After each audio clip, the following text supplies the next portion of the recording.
Bismillahirrahmanirrahim. Assalamualaikum warahmatullahi wabarakatuh.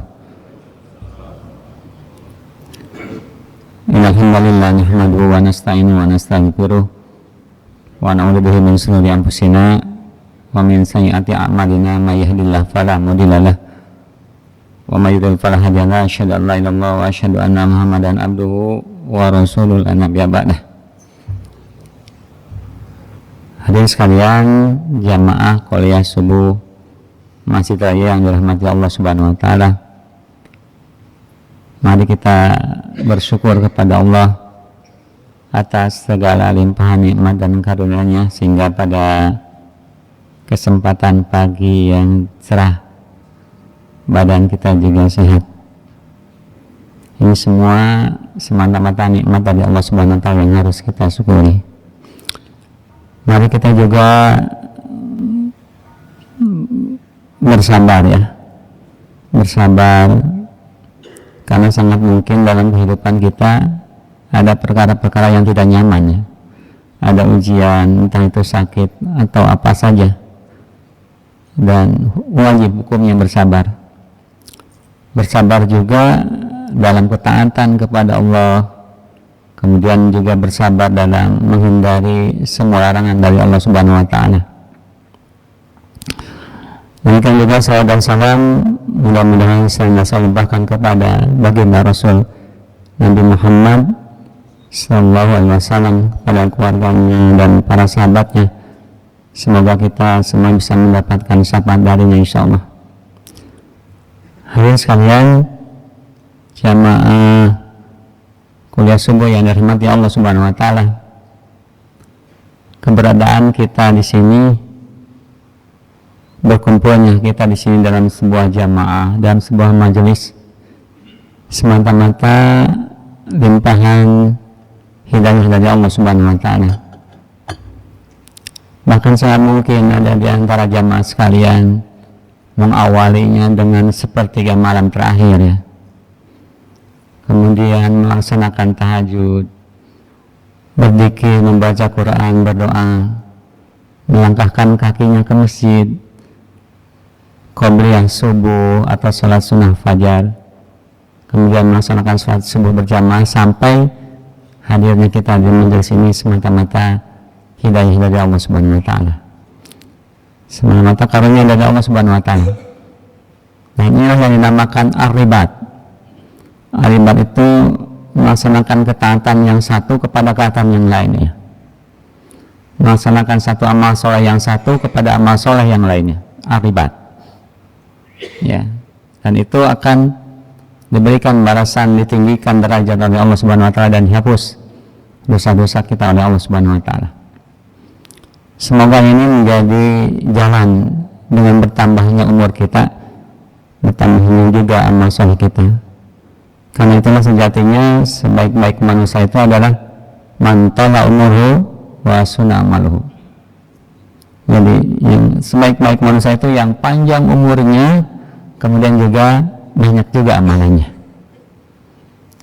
Atau dinyatakan selanjutnya itu seburuk-buruk manusia itu adalah yang panjang umurnya tapi banyak juga kelalaiannya. Na'udzubillah. Hadirin sekalian, jamaah kuliah subuh yang dirahmati Allah Subhanahu wa taala, saya menyampaikan sebuah hadis yang ma'thur, yang cukup dikenal ya di kita. Hadis ini dari riwayat Ibnu Hakim atau dari At-Tabrani juga ada. Hadis ini kisahnya tentang wasiat Jibril kepada baginda Rasul khususnya, tapi umumnya kepada kita semua ya.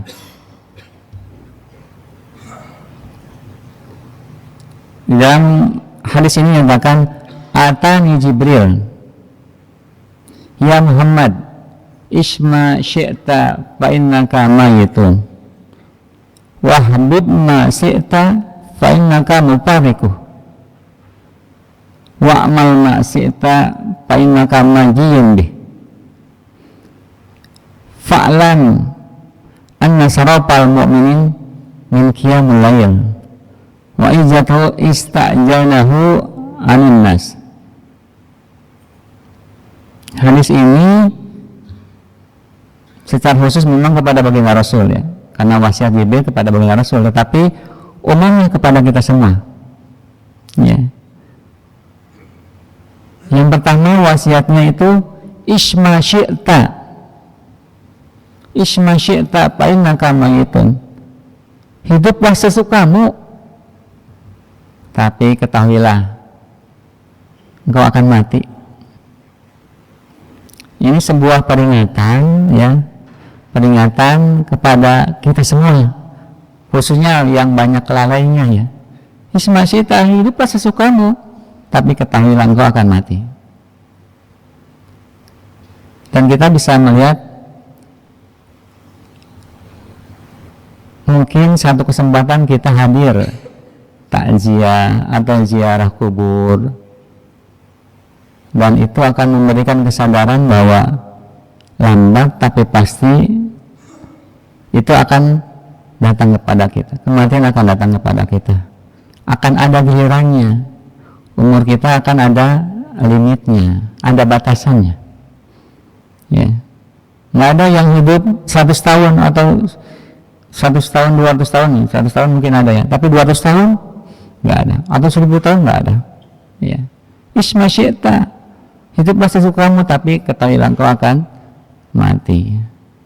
Kullu nafsin dha'iqatul maut, setiap yang berjalan itu pasti akan mati. Mengingat kematian itu perkara yang dianjurkan oleh baginda Rasul, karena manfaatnya banyak. Dengan takziah, dengan ziarah kubur ya. Di antara hadis yang mengatakan aktsaru dzikra hadi maladzah, perbanyaklah kalian mengingat yang menghancurkan kelezatan. Perbanyaklah kalian mengingat sesuatu yang menghancurkan kelezatan, yakni al-maut, yakni kematian ya. Mengingat kematian itu bisa menyadarkan kita bahwa kita akan kembali kepada Allah Subhanahu wa taala. Mengingat kematian juga bisa menyadarkan kita bahwa kita harus memperbanyak bekal untuk kehidupan setelah mati. Ya, karena hakikatnya kehidupan tidak hanya di dunia ini, tapi kehidupan yang selanjutnya yang lebih kekal dan abadi. Di dalam hadis yang diriwayatkan oleh Al-Bara bin Ajib, baginda Rasul pernah menceritakan bahwa ketika seorang yang meninggal itu orang mukmin dan orang kafir, di alam kuburnya itu setelah datang malaikat Munkar dan Nakir, kemudian ditanya man rabbuka, man imamuka, man dinuka. Orang ini bisa menjawab insyaallah. Kemudian setelah itu datanglah seorang makhluk dengan wajah yang rupawan. Kemudian yang meninggal itu berkata, man anta, siapa engkau? Wa wajhuka wajhul alladhi yaji'u li khair, siapakah engkau? Wajahmu datang dengan membawa kebaikan. Maka makhluk itu menjawab, ana amaluka solih, saya adalah amal soleh kamu.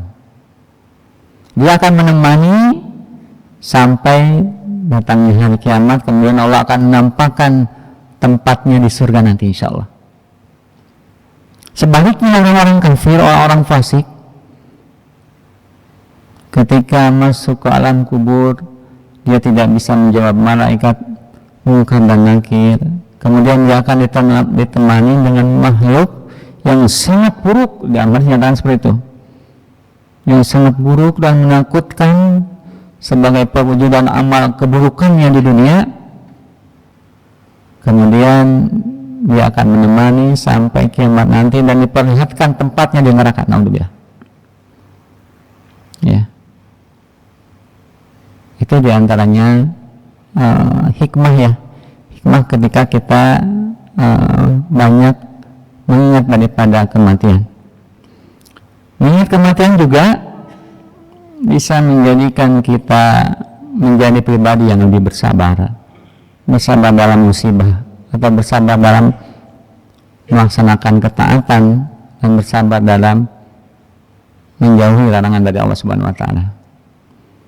Karena dalam surat Al-Baqarah ayat 155 dan 150 dinyatakan, walanabluwannakum bisyai'in minal khawfi wal ju'i wa naqsin minal amwali wal anfusi was samarat wa basyiris sabirin alladzina idza asabathum musibah qalu inna lillahi wa inna ilaihi raji'un. Ya. Jadi Allah sungguh akan menguji kalian dengan sedikit ketakutan, kelaparan, kekurangan harta, jiwa dan buah-buahan. Sampaikanlah kabar gembira kepada orang-orang yang sabar. Siapa orang yang sabar itu? Orang yang apabila ditimpa musibah mereka mengatakan inna lillah, sesungguhnya kami ini milik Allah, dan sesungguhnya kami akan kembali kepada Allah Subhanahu wa taala. Mereka itulah yang akan mendapatkan keberkahan yang sempurna dan rahmat dari Allah, dan mereka itulah orang-orang yang mendapat petunjuk.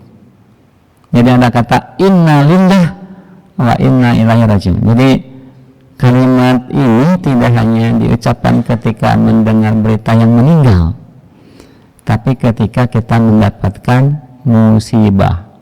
Inna lillah, sesungguhnya kami ini milik Allah dan kami akan kembali kepada Allah Subhanahu wa taala. Jadi mengingat kematian bisa menjadikan kita menjadi orang-orang yang penuh dengan kesabaran. Hadirin sekalian, di Al-Baqarah itu menyatakan di surat Al-Baqarah ayat 28, wa in kuntum yang ini bunyinya itu, mengapa kalian kafir padahal kamu awalnya mati, summa yumitukum summa yuhyikum, padahal kamu awalnya mati, kemudian dihidupkan, kemudian dimatikan, summa ilaihi turja'un, kemudian akan dikembalikan kepada Allah Subhanahu wa taala. Kaifa takfuruna billahi wa kuntum amwatan fa ahyakum summa yumitukum summa yuhyikum summa ilaihi turja'un. Jadi fase kehidupan kita itu dari awalnya meninggal, mati, dihidupkan di dunia ini, kemudian dimatikan dan dihidupkan lagi, summa ilaihi turja'un, akan dikembalikan kepada Allah Subhanahu wa taala. Jadi seperti itu. Itu yang pertama. Isma syi'ta fa innaka mayitun. Hiduplah sosok kamu, tapi engkau akan mati. Ya. Dan kematian tidak mengenal usia, ya. Bisa yang muda atau yang tua, atau yang sakit ataupun yang sehat. Potensinya sama, kesempatannya sama. Karena kita tidak ada kompromi dengan malaikat Israil, ya. Nggak ada bocoran kapan kita meninggal dan di mana kita akan meninggal. Ya, jadi ini sebuah peringatan, ya, kepada saya pribadi juga kepada hadirin sekalian, bahwa kita lambat tapi pasti kita akan menghadap kepada Allah Subhanahu wa taala. Kemudian wasiat Jibril yang kedua itu, wahbib ma syi'ta fa innaka mufariquh. Cintai apa saja yang kau sayangi. Cintai siapa saja yang kau sayangi. Tapi ketahuilah engkau akan berpisah dengannya. Nggak ada yang abadi, ya. Kita semua punya kecintaan, ya. Kecintaan kita kepada pasangan kita, kepada harta yang banyak, kepada emas dan perak, kepada kuda tunggangan ataupun kendaraan lah sekarang. Itu wajar dan fitrah. Tapi ketahuilah, lambat tapi pasti akan berpisah dengannya. Imam kita yang duluan meninggalkan, atau mereka yang kita cintai yang meninggalkan duluan kita. Ya, wahbib ma syi'ta fa innaka mufariquh. Cintailah, ya, yang kau sayangi, yang kau cintai, tapi ketahuilah itu akan akan berpisah dengannya. Ya, makanya kaidahnya ya jangan sampai kita mencintai apapun melebihi kecintaan kita kepada Allah dan Rasulnya. Dalam Al-Quran menyatakan wa minan nasi man yattahidu min dunillahi andadan yuhibbunahum ka hubbillah walladzina amanu asyaddu hubba lillah. Dan di antara manusia ada yang menyembah tandingan-tandingan selain Allah. Dan di antara manusia ada orang-orang yang menyembah tandingan-tandingan selain Allah. Mereka mencintainya sebagaimana mereka mencintai Allah Subhanahu wa taala. Adapun orang-orang yang beriman, walladzina amanu asyaddu hubbalillah. Adapun orang-orang yang beriman amat sangat cintanya dia kepada Allah Subhanahu wa taala. Hubbu ya cinta. Jadi prioritas kecintaan kita itu sebesar-besarnya hanya kepada Allah dan Rasulnya, baru kecintaan kita kepada selainnya. Ya, kalau kecintaan kepada Allah dan Rasulnya abadi, tidak hanya di dunia dan di akhirat nanti.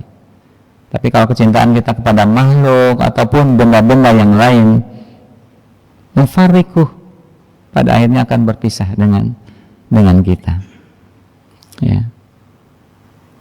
Mencintai Allah dan Rasulnya juga menjadikan jalan kita akan mendapatkan nikmatnya iman. Ya, nikmatnya iman itu akan didapat dengan apa? Dengan 3 perkara. Di dalam hadis nyatakan seperti itu. Ya. Salasu man kunna fihi wajada halawatal iman. Ada 3 perkara yang menjadikan kita akan mendapatkan nikmat iman. Yang pertama, ayakunallaha wa rasuluhu ahabba ilahi mimma siwahuma.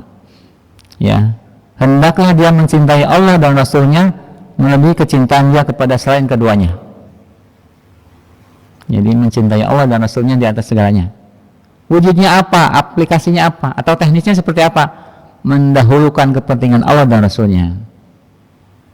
Nah, kita sudah mulai ya, kan mungkin ada yang bangun malam, itu kan mendahulukan kepentingan Allah, ke masjid, melaksanakan sholat subuh berjamaah, itu juga mendahulukan kepentingan Allah dan Rasulnya. Ya, dan ini akan menjadikan kita mendapatkan nikmatnya iman. Ya. Kemudian apalagi yang kedua? Yang kedua itu cirinya tidak mencintai seseorang melainkan karena Allah Subhanahu wa taala. Ayuhibul mar'a, tidak mencintai seseorang semata-mata karena Allah Subhanahu wa taala.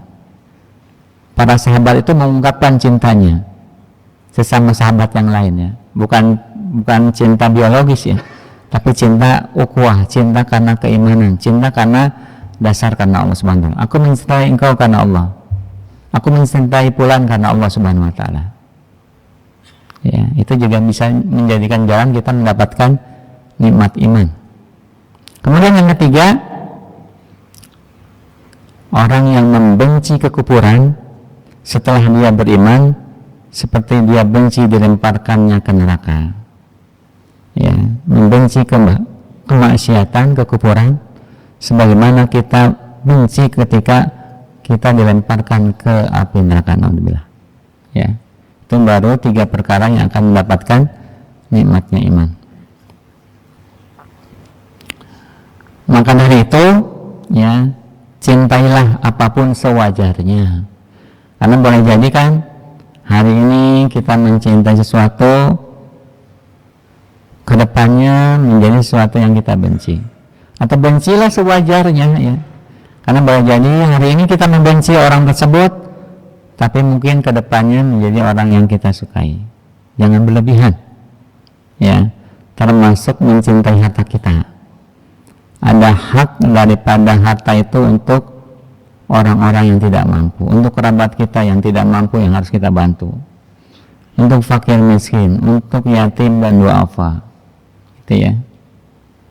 Makanya di hadis itu nyatakan ada 3 perkara yang akan membinasakan, ya. Salasu muhlikatun, ada 3 perkara yang akan membinasakan kita itu. karena sebab daripada kecintaan tadi ya, kecintaan yang berlebihan itu.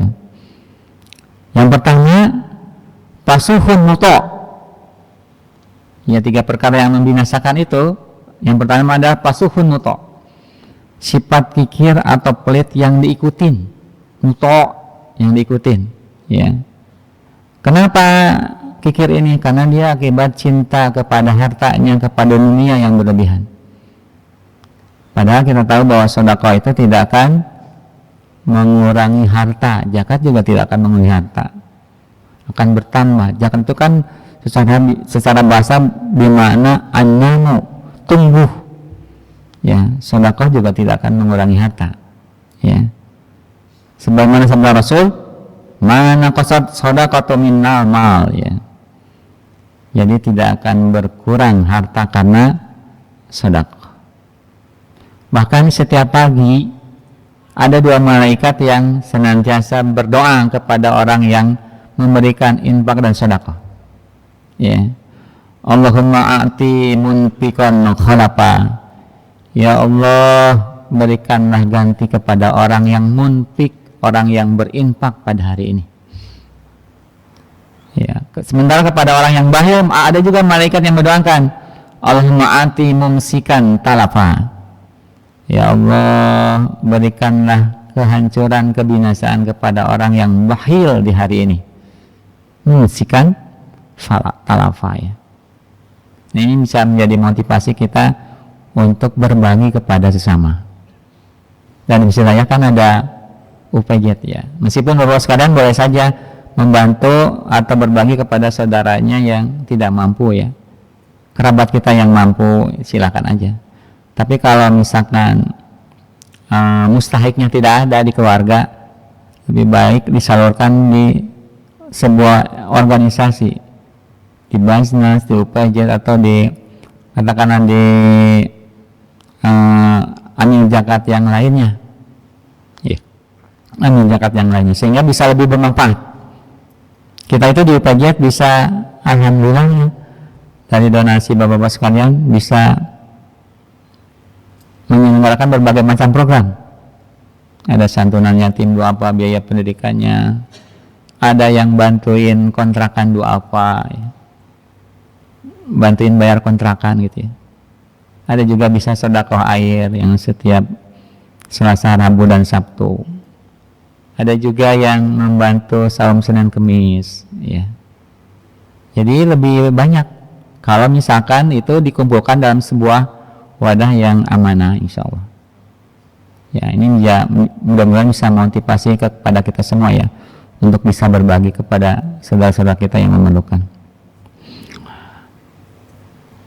Kemudian yang kedua dari 3 perkara yang membinasakan itu adalah hawa nafsu yang diikutin. Wa hawaun mutabaun, hawa nafsu yang diikutin. Kalau tadi kan kikir, ya, muta'un, ya, pasuhun muta', ya, kikir yang diikutin. Kemudian yang kedua, hawa nafsu yang diikutin. Hawa nafsu itu gorijah, keinginan, tapi diikutin terus. Nah, itu juga akan menjadikan kita celaka. Jadi mana keinginan gitu, ya, mana kebutuhan, istilahnya kan begitu, ya. Kalau keinginan terus, ya, nggak habis-habisnya. Tapi kalau kebutuhan kan sesuai dengan apa yang kita perlukan gitu, ya. Kemudian juga ada hawa nafsu, misalkan ada kemalasan, ya, itu jangan diikutin, harus disegerakan untuk mengerjakan berbagai macam kebaikan. Ya, hawa nafsu. Kenapa demikian? Karena orang yang mengikuti hawa nafsu itu di Al-Quran disinyalir, dinyatakan begini, apa ra'aita man ittakhadha ilahahu hawa wa adallahu Allahu ala ilmi, ya. Apakah, bagaimana pendapatmu tentang orang yang mempertuhankan hawa nafsunya dan Allah sesatkan ia di atas keilmuannya? Jadi yang mengikuti hawa nafsu itu disinyalir di sini sebagai orang yang mentuhankan hawa nafsunya. Ya. Afara'aita man ittakhadha ilahahu hawa, hawa nafsunya sebagai ilah, sebagai Tuhannya. Ya. Makanya harus di-manage, ya. Hawa nafsu itu di manage. Hawa nafsu itu manfaatnya banyak juga, karena kita ada nafsu makan ya, nafsu minum ya, kemudian hubungan biologis gitu. Yang normal, yang wajar, yang manajemen betul, bagus ya. Jangan sampai tidak dikendalikan ya hawa nafsu itu. Karena kalau misalkan tidak dikendalikan akan menjadikan kita sesat, akan menjadikan kita celaka. Di dalam hadis yang lain nyatakan tidak akan beriman di antara kalian sebelum hawa nafsunya mengikuti apa yang lima ji'tu bih katanya. Sebelum hawa nafsunya mengikuti apa yang aku bawa. Ya, seperti itu. Jadi kendalikan hawa nafsu kita, gorizah kita, keinginan kita kepada syariat yang dibawa oleh baginda Rasul sallallahu alaihi wasallam. Kemudian yang ketiga yang akan mencelakakan itu adalah ujub. Apa itu ujub? Seseorang merasa bangga dengan dirinya, bangga dengan hartanya, bangga misalkan dengan kendaraannya, bangga dengan rumahnya yang mewah, ya, atau juga bangga dengan amal solehnya. Hati-hati, bisa ujub ya. Ujub itu merasa bangga, merasa dia pandai, merasa apa yang dia dapatkan itu min indi katanya. Min indi dari kepandaian saya, ini dari saya, ini kemampuan saya. Padahal semuanya itu harusnya min fadli rabbi. Semua itu adalah dari karunia Allah Subhanahu wa taala. Allah yang memberikan kemampuan kepada kita. Ya. Jangan ujub ya dengan amal soleh yang kita kerjakan, dengan harta yang kita miliki. Ya. Ujub itu kecenderungannya akan meremehkan kepada orang lain, akan bersifat sombong. Ujub itu ya, gobtun nas, akan meremehkan, merendahkan kepada manusia yang lain. Maka jangan ujub, itu akan mencelakakan. Hadirin sekalian, yaitu berkenaan dengan wasiat Jibril yang kedua, ya. Yang pertama kan isma syi'ta fa innaka mayitun. Yang kedua wahbib ma syi'ta fa innaka mufariqu. Cintai apa yang kau cintai, yang sayangi, cintai apa yang kau sayangi, apa yang suka, tapi ketahuilah itu akan berpisah denganmu. Wasiat Jibril yang ketiga, wa'mal ma syi'ta fa innaka majiyun bih. Wa'mal ma syi'ta fa innaka majiyun bih. Apa itu? Berbuatlah sekehendak kamu. Silahkan berbuat sekehendak kamu, tapi itu akan ada pertanggungjawaban di hadapan Allah Subhanahu wa taala. Apa yang kita kerjakan hari ini, detik ini, itu akan ada balasannya oleh Allah Subhanahu wa taala. Kenapa demikian? Di antara hikmahnya itu karena di dunia ini akan ada ketidakadilan ya di dunia ini. Tidak selamanya adil di dunia ini. Maka di sana di akhirat di hadapan hakim yang maha adil, di hadapan Allah Subhanahu wa taala akan dipertanggungjawabkan setiap perbuatan yang kita lakukan di dunia ini. Wa'mal ma syi'ta fa innaka majiyun bih. Ya, kerjakanlah apa yang mau engkau kerjakan, tapi ketahuilah akan ada pertanggungjawabannya hadapan Allah Subhanahu wa taala. Ya. Faman ya'mal mithqala dzarratin khairan yarah wa man ya'mal mithqala dzarratin syarran yarah. Kebaikan yang kita lakukan sekecil apapun akan ada balasannya. Demikian juga keburukan, kelalaian, kemaksiatan yang kita lakukan pasti ada balasannya. Ya. Di dalam hadis dinyatakan juga, ya, tidak akan bergeser kaki seseorang hamba di hari kiamat sebelum ditanya 4 perkara.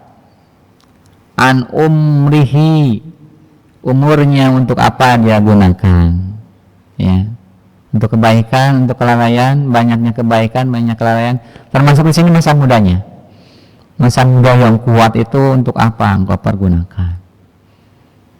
Kemudian yang kedua, ilmunya, ilmu yang kita miliki ini udah kita manfaatkan belum, udah kita amalkan belum. Jangan hanya menyampaikan saja, jangan hanya dimiliki saja, tapi harus diamalkan.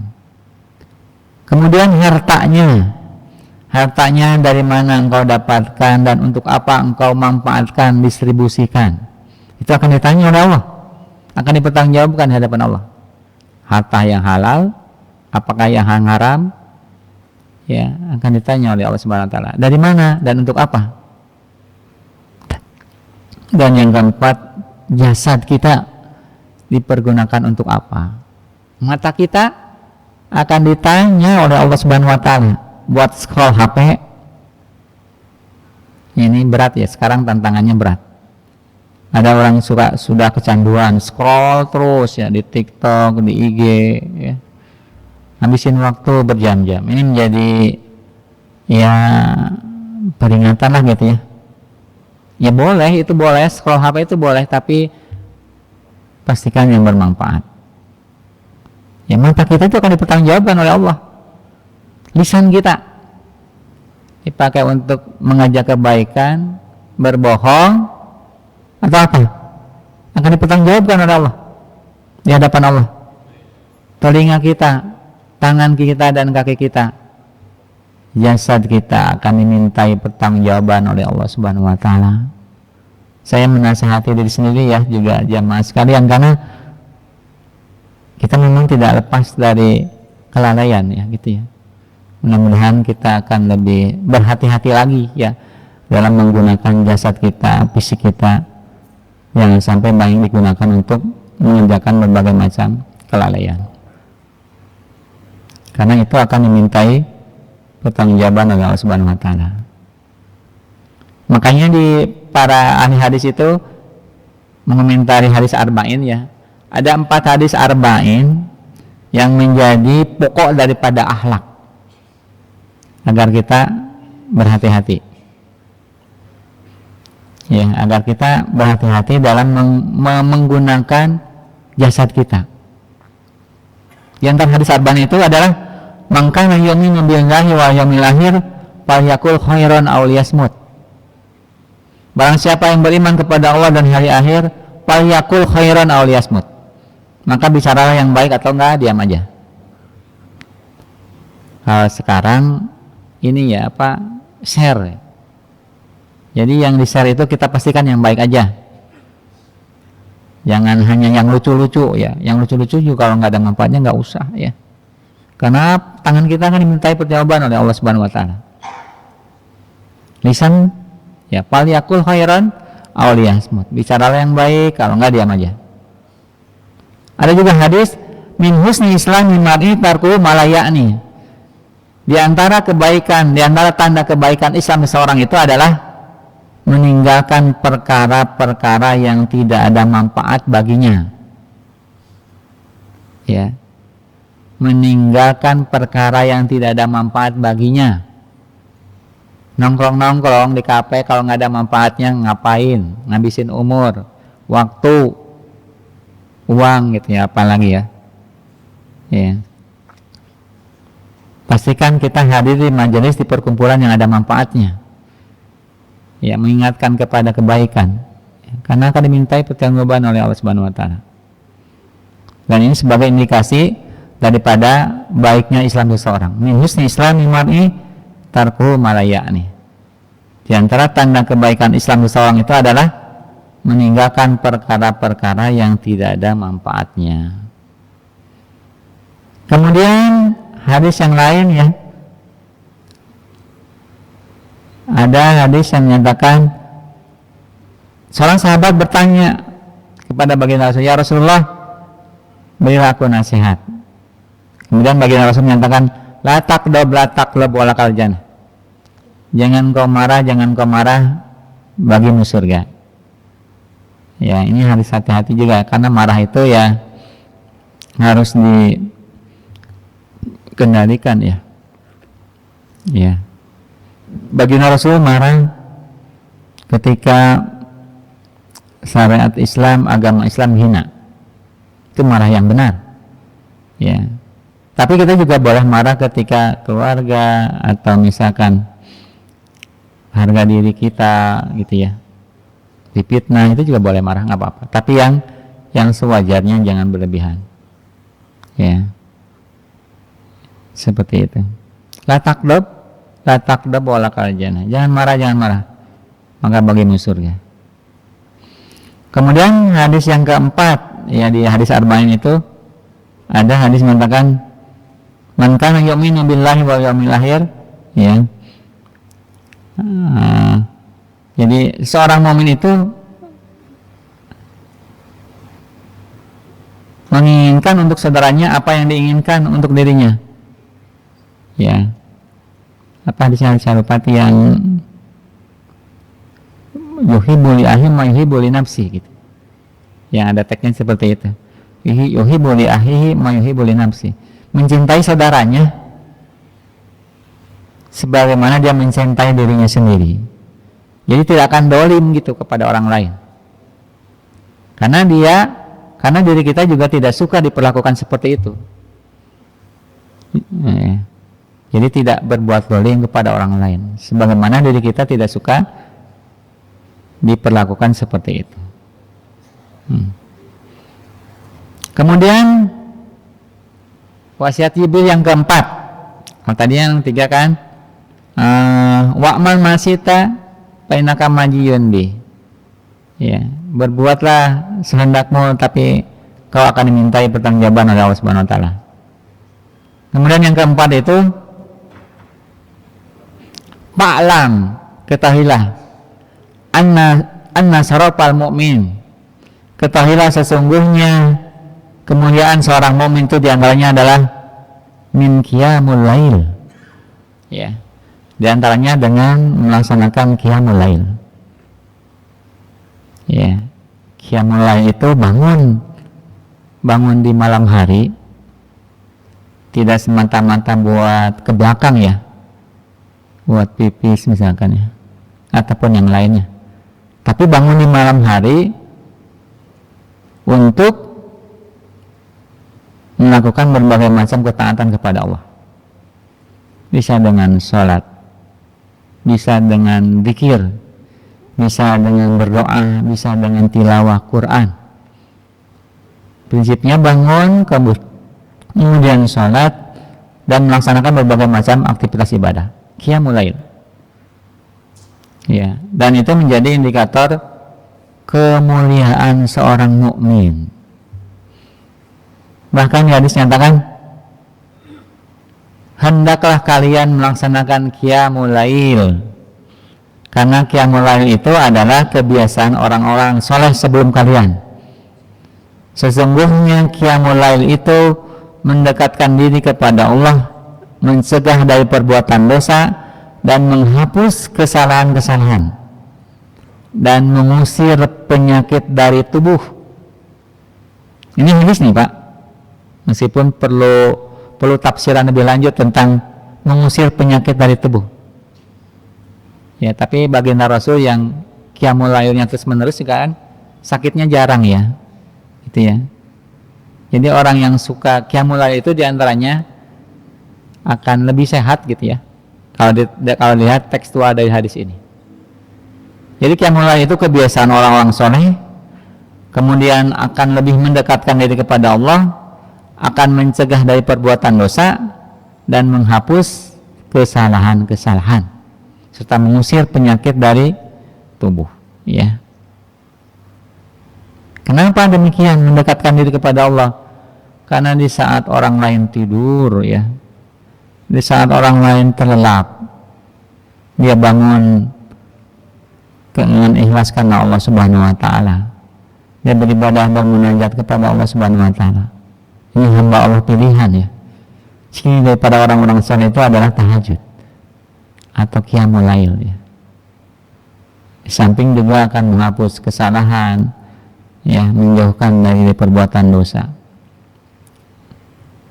Di hadis yang lain menyatakan Allah Azza wa Jalla itu setiap malam turun ke langit dunia sebenarnya ini pada sepertiga malam terakhir. Bentar Pak, kemana ke sini? Kemudian Allah berfirman, siapa yang berdoa kepadaku pasti aku kabulkan. Siapa yang memohon kepadaku pasti aku beri, dan siapa yang meminta ampun kepadaku pasti aku ampuni. Itu jaminan dari Allah Subhanahu wa taala. Di sepertiga malam terakhir, di sepertiga malam terakhir Allah turun ke langit dunia dan berfirman, ya, siapa yang berdoa kepadaku pasti aku kabulkan, siapa yang memohon kepadaku pasti aku beri, dan siapa yang meminta ampun kepadaku pasti aku ampuni. Itu padilah luar biasa dari qiyamul lail, dari salat tahajud ya. Misalkan ya, di salat al-isra kan nyatakan seperti itu ya. Wa minal laili fatahajjad bihi nafilatan lak asa ayyab asaka rabbuka maqama mahmuda. Ya. Dan pada sebagian malam bersalat tahajudlah kamu sebagai satu ibadah tambahan bagimu. Mudah-mudahan Allah mengangkat kamu ke tempat yang terpuji, maqama mahmuda. Ya. Jadi orang yang suka tahajud, qiyamul lail itu Allah angkat derajatnya ke tempat yang terpuji, maqama mahmuda. Ya. Allah itu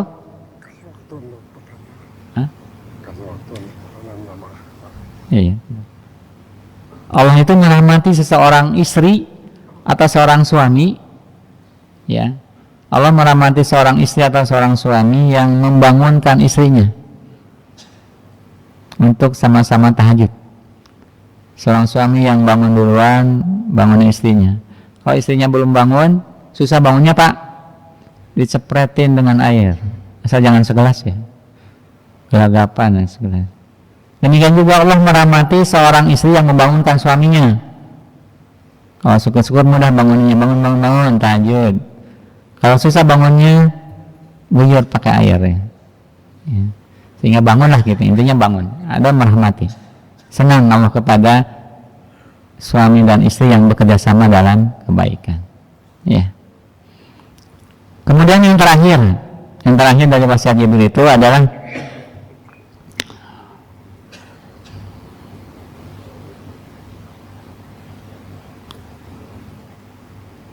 wa izzatuhu isti'na'u anin nas. Sesungguhnya harga diri seorang mukmin itu tidak tergantung kepada manusia gitu ya. Izzah, harga diri seorang mukmin itu tidak tergantung kepada manusia. Maknanya apa? Dalam hubungan muamalah yang normal gitu ya, kita wajar minta tolong kepada orang lain, bertanya kepada orang lain, minta bantuan kepada orang lain. Tapi jangan sampai ketergantungan, jangan sampai minta-minta terus ya, karena nggak ada izzah itu. Jadi izzah seorang mukmin itu dia tidak tergantung kepada manusia, dia hanya tergantung kepada Allah Subhanahu wa taala. Harap dia hanya kepada Allah Subhanahu wa taala. Karena kalau tergantung kepada makhluk akan kecewa ya. Karena makhluk itu terbatas, nggak ada yang sempurna. Makhluk itu pasti banyak kelemahannya. Jadi kita harus berharap, bergantung hanya kepada Allah Subhanahu wa taala, ya. Makanya seorang mukmin itu harus menjadi mukmin yang kuat, ya. Jangan jadi mukmin yang dhaif, ya.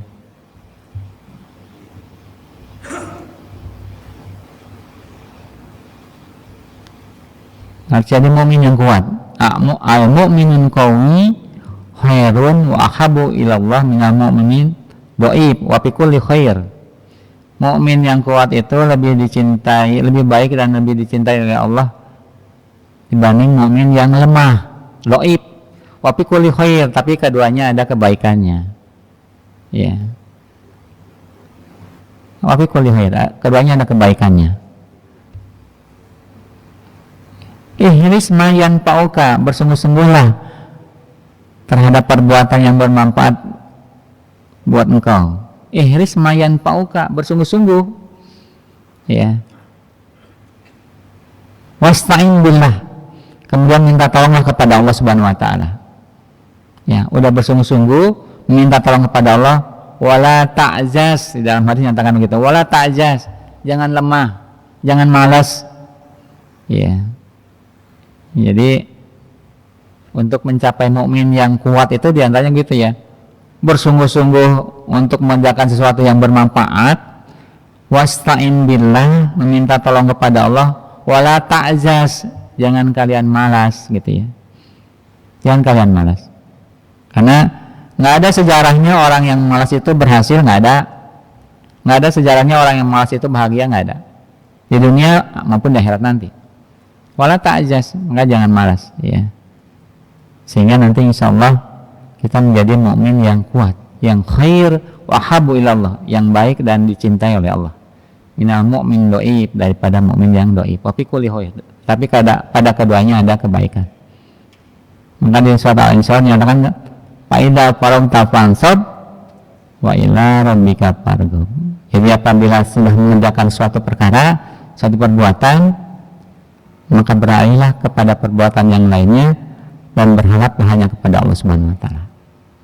Mudah-mudahan ini ada manfaatnya ya buat saya pribadi, juga buat hadirin sekalian. Demikian yang bisa sampaikan tentang kajian wasiat Jibril ini. Terima kasih atas perhatiannya. Barangkali ada yang mau ditambahkan daripada jamaah sekalian, silakan.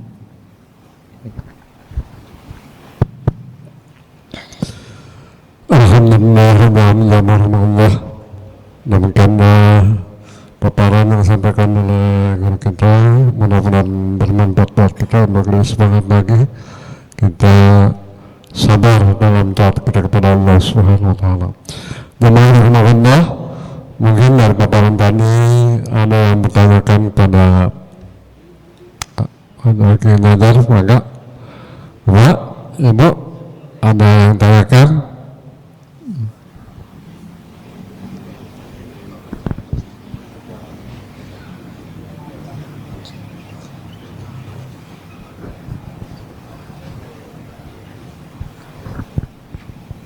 Bismillahirrahmanirrahim. Assalamualaikum warahmatullahi wabarakatuh. Salam. Ustadz menyampaikan walanabbu annakum bisai'im minal khaufi wal jungi wa nafsi minal amwali wal amsi waswarat wa basyiri sabirin alladzina idza asabatu musibah qalu inna lillahi wa inna ilaihi raji'un. Ini ayat favorit imam kita di subuh. Kemudian hadis yang disampaikan imma syi'ta isma syi'ta. Gini Ustadz, kadang-kadang saya mendapatkan berita duka, katakan seperti itu si A kecelakaan di jalan tol. Saya menyampaikan innalillahi wa inna ilaihi raji'un.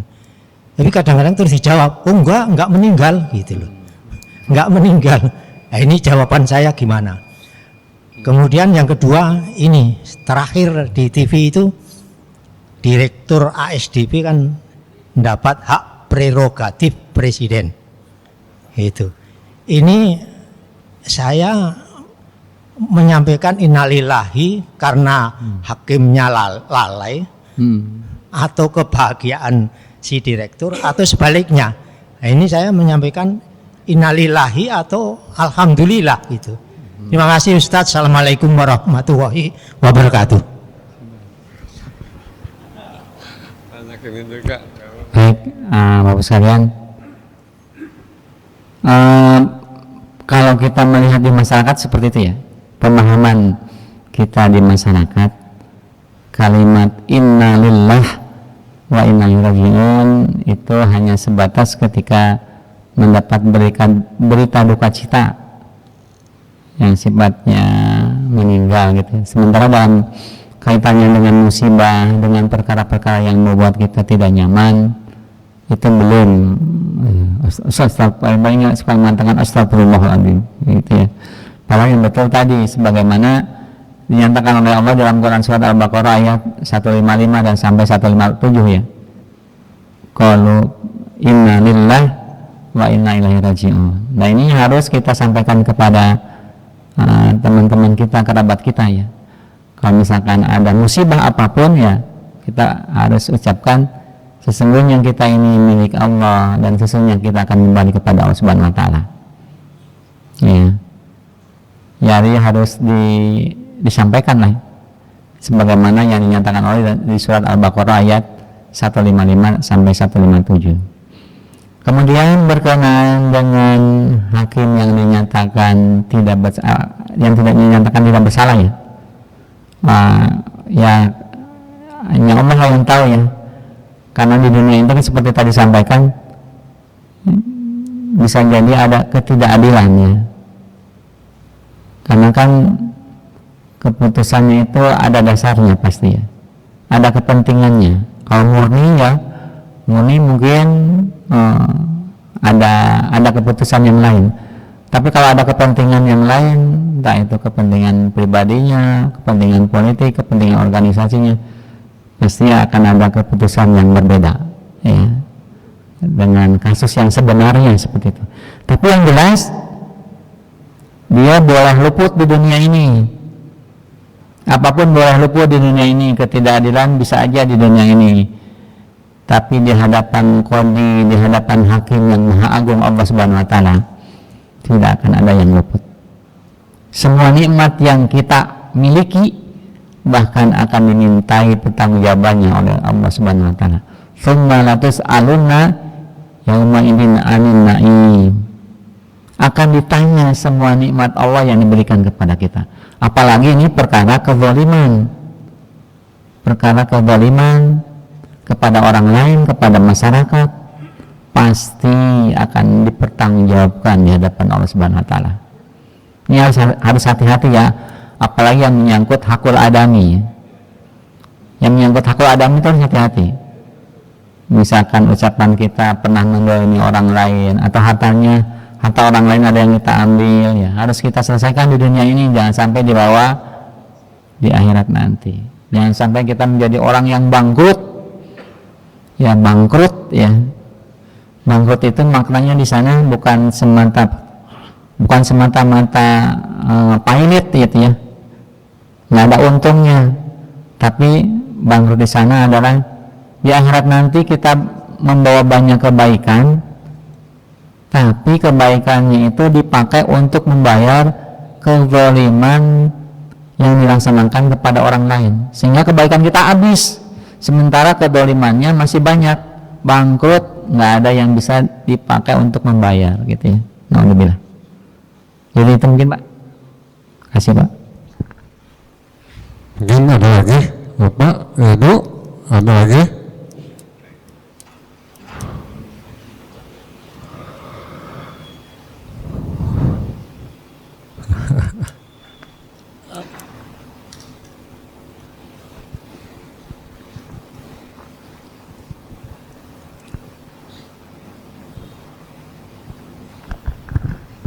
Assalamualaikum warahmatullahi wabarakatuh. Salam. Mohon izin Pak Ustadz ingin bertanya untuk dijelaskan kembali tentang hadis yang tadi dikatakan orang yang sebaik-baik orang itu yang umurnya panjang dan banyak amal solehnya. Terkait dengan usia, bahwa uswatun hasanah itu Nabi Muhammad SAW, di mana usianya 63. Sedangkan nabi-nabi masyhur yang lain lebih dari itu. Nah, tentang umur panjang tadi, itu hadisnya sahih atau bagaimana? Itu saja Pak Ustadz. Terima kasih. Assalamualaikum warahmatullahi wabarakatuh.